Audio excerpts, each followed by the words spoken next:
आज का हमारा विषय है ग्लेशियल लेक आउटबर्स्ट फ्लड्स, जिसे संक्षेप में GLOF कहा जाता है। हिमालय की शांत और खूबसूरत वादियों के बीच एक ऐसा अदृश्य टाइम बॉम्ब लगातार टिक टिक कर रहा है, जिसके बारे में जानना अब हमारे लिए बेहद जरूरी हो गया है। आज हम इसी खतरे की गहराई में उतरेंगे और इसके हर पहलू को समझेंगे। एक पल के लिए कल्पना कीजिए, 4 अक्टूबर 2023 की रात, समय ठीक 1:30। सिक्किम का साउथ लोनक इलाका, चारों तरफ गहरी शांति थी और तभी बर्फ के दरकने की एक भयानक आवाज गूंजती है। पलक झपकते ही एक शांत सी झील से करोड़ों लीटर पानी का गरजता हुआ सैलाब नीचे घाटियों की तरफ दौड़ पड़ता है। इस लहर ने कुछ ही मिनटों में चुंगथांग में बने बेहद मजबूत तीस्ता 3 डैम को ऐसे बहा दिया जैसे वो किसी तिनके से बना हो। ये कोई कहानी नहीं है, बल्कि एक खौफनाक हकीकत है जो हमें बताती है कि प्रकृति के रौद्र रूप के आगे कोई भी इंसानी ढांचा नहीं टिक सकता। ग्लेशियर लेक आउटबर्स्ट फ्लड, जैसा कि नाम से ही साफ है, जब ग्लेशियर यानी हिमनद पिघलते हैं तो उनका पानी पहाड़ों के गड्ढों में जमा होकर एक झील का रूप ले लेता है। जब पानी का दबाव बहुत ज्यादा हो जाता है या उसे रोकने वाली प्राकृतिक दीवार टूट जाती है तो अचानक आने वाली इसी भयंकर बाढ़ को GLOF कहा जाता है। सेक्शन 1, ये विषय आज खबरों में क्यों है? दी IIT रुड़की वार्निंग। साल 2013 की केदारनाथ तबाही हो, फरवरी 2021 का चमोली हादसा हो या फिर अक्टूबर 2023 का सिक्किम प्रलय, ये घटनाएं बता रही हैं कि पहाड़ों में कुछ तो बहुत गलत हो रहा है। हाल ही में IIT रुड़की ने एक बेहद गंभीर चेतावनी जारी की है। उनके एक नए शोध के मुताबिक हिमालय और काराकोरम रेंज में इन झीलों के खतरे का जो आकलन होना चाहिए था वो बिल्कुल नाकाफी है। आंकड़े देखिए, हाई माउंटेन एशिया में आज की तारीख में 31,000 से ज्यादा ग्लेशियल झीलें बन चुकी हैं और सबसे चौंकाने वाली बात यह है कि इन झीलों के कुल क्षेत्रफल में 5.5% की भारी वृद्धि दर्ज की गई है, जिसमें पूर्वी हिमालय का इलाका सबसे ज्यादा खतरे में है। Section 2, anatomy of a GLOF, यानी इन ग्लेशियल झीलों का निर्माण आखिर कैसे होता है। देखिए, जब एक भारी भरकम ग्लेशियर आगे खिसकता है तो वो अपने वजन से जमीन को खुरचकर एक बड़ा सा गड्ढा बना देता है। फिर तापमान बढ़ने पर जब बर्फ पिघलती है तो वही गड्ढा झील बन जाता है। इन्हें मुख्य रूप से 4 श्रेणियों में बांटा गया है। पहली है मोरेन डैम झीलें, जो ग्लेशियर के मलबे और ढीले पत्थरों की एक प्राकृतिक दीवार से बनती हैं।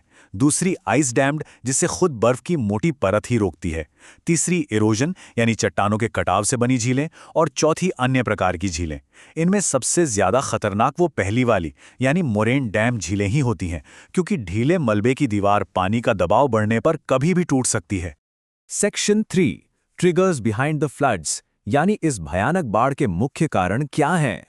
अब सबसे बड़ा सवाल ये उठता है कि इतनी ऊंचाई पर मौजूद ये बिल्कुल शांत सी दिखने वाली झीलें अचानक विनाश का कारण कैसे बन जाती हैं।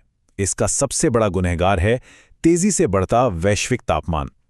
1990 के बाद से दुनिया भर में इन ग्लेशियल झीलों की संख्या में 53% का जबरदस्त इजाफा हुआ है। इनके क्षेत्रफल में 51% और इनमें मौजूद पानी की मात्रा में 48% की बढ़ोतरी दर्ज की गई है।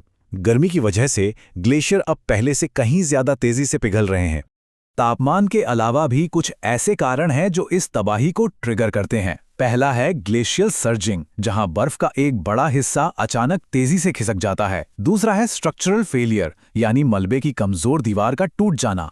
तीसरा है मास मूवमेंट। आपको 2021 का चमोली हादसा याद होगा, वहां पहाड़ का एक विशाल हिस्सा टूटकर सीधे झील में गिरा था, जिससे अचानक एक डिस्प्लेसमेंट वेव उड़ गई थी। इसके अलावा भूकंप और हम इंसानों की गतिविधियां जैसे अंधाधुंध निर्माण, जंगलों की कटाई और ग्रीनहाउस गैसों का लगातार उत्सर्जन इन प्राकृतिक दीवारों को बहुत कमजोर कर रहे हैं। Section 4, impacts and mountain challenges, इस आपदा के प्रभाव और पहाड़ी क्षेत्रों के संकट। जब झीलों की दीवारें टूटती हैं और ये सैलाब नीचे उतरता है तो इसकी कीमत सिर्फ तबाही होती है। गांवों का बह जाना, सड़कें, पुल और पावर प्लांट जैसे महत्वपूर्ण इंफ्रास्ट्रक्चर का तबाह होना और उपजाऊ मिट्टी का नष्ट हो जाना, ये इसके सीधे प्रभाव हैं। लेकिन प्रशासन के लिए इन्हें मैनेज करना इतना मुश्किल क्यों है? क्योंकि ये पहाड़ी इलाके बेहद दुर्गम हैं। खराब मौसम और सीमित तकनीक के कारण यहाँ लगातार मॉनिटरिंग करना बहुत मुश्किल है और हमारी खराब शहरी योजना इस आपदा के असर को कई गुना और बढ़ा देती है। Section 5, mitigation strategies in India, Bharat में बचाव की रणनीतियां क्या हैं? सरकार ने national glacier lake outburst flood risk mitigation project यानी NGRMP शुरू किया है। ये मुख्य रूप से 4 राज्यों अरुणाचल प्रदेश, हिमाचल प्रदेश, सिक्किम और उत्तराखंड पर फोकस कर रहा है। इंडियन स्पेस रिसर्च ऑर्गेनाइजेशन यानी इसरो सैटेलाइट की मदद से खतरे वाले इलाकों की मैपिंग कर रहा है। सेंट्रल वाटर कमीशन 900 से ज्यादा झीलों की निगरानी कर रहा है। वहीं IIT गुवाहाटी के शोधकर्ताओं ने पूर्वी हिमालय में 493 ऐसे स्थानों की पहचान की है जहां खतरा सबसे ज्यादा है। इंजीनियरिंग के कुछ बेहतरीन तरीके अपनाए जा रहे हैं। सबसे जरूरी कदम है अर्ली वार्निंग सिस्टम लगाना। दूसरा उपाय है बड़े पंप्स के जरिए या साइफन करके झीलों से अतिरिक्त पानी बाहर निकालना। और तीसरा कृत्रिम चैनल या स्पिलवे बनाना ताकि फालतू पानी दीवार को तोड़े बिना सुरक्षित तरीके से बहता रहे। Section 6 global action and NDMA guidelines, वैश्विक पहल और राष्ट्रीय दिशा निर्देश। देखिए, प्राकृतिक आपदाएं कोई बॉर्डर नहीं मानती, इसलिए सेंडाई फ्रेमवर्क जैसे अंतर्राष्ट्रीय समझौते देशों के बीच डेटा शेयरिंग पर जोर देते हैं। ICMOD जैसी संस्थाएं हिमालय क्षेत्र में काम कर रही हैं। लेकिन इसके साथ ही एक और मॉडल है जो बेहद कारगर है, community based disaster risk reduction. Andes, Alps और हमारे पड़ोसी देश भूटान में स्थानीय लोगों को ही फर्स्ट रिस्पॉन्डर बनाया जा रहा है।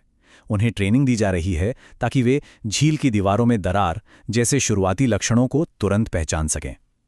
इस पूरे परिदृश्य को ध्यान में रखते हुए भारत की नेशनल डिजास्टर मैनेजमेंट अथॉरिटी यानी NDMA ने 2020 में कुछ सख्त दिशा निर्देश जारी किए थे। इसमें 4 प्रमुख बातें शामिल हैं। पहला, जियोग्राफिक इंफॉर्मेशन सिस्टम या GIS का इस्तेमाल कर खतरनाक झीलों की मैपिंग करना। दूसरा, ऑटोमेटिक वाटर लेवल रिकॉर्डर के साथ अर्ली वार्निंग सिस्टम तैनात करना। तीसरा और शायद सबसे महत्वपूर्ण, लैंड यूज जोनिंग लागू करना ताकि खतरे वाले नदी नालों के आसपास इंसानी निर्माण को सख्ती से रोका जा सके। और अंत में सुरक्षित ड्रेनेज जैसे स्ट्रक्चरल उपायों को जमीन पर उतारना। जैसे जैसे दुनिया का तापमान बढ़ रहा है, पहाड़ अपनी सदियों पुरानी बर्फ की चादर तेजी से उतार रहे हैं।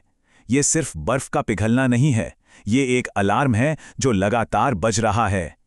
हमारे पास तकनीक है, नीतियां हैं और विज्ञान भी है, लेकिन अंत में एक सवाल जो हमें एक समाज के रूप से खुद से जरूर पूछना चाहिए, क्या आसमान छूते इन पहाड़ों के नीचे बसने वाले हमारे समुदाय ऊपर से आने वाले इन अप्रत्याशित और विनाशकारी सैलाबों का सामना करने के लिए आज वाकई तैयार हैं?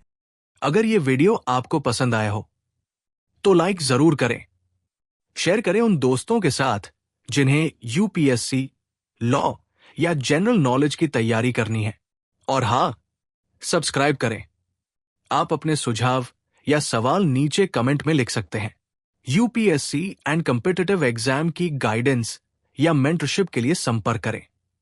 Our contact information is given in description. धन्यवाद। मैं हूं कृणाल ठाकुर। मिलते हैं अगले भाग में।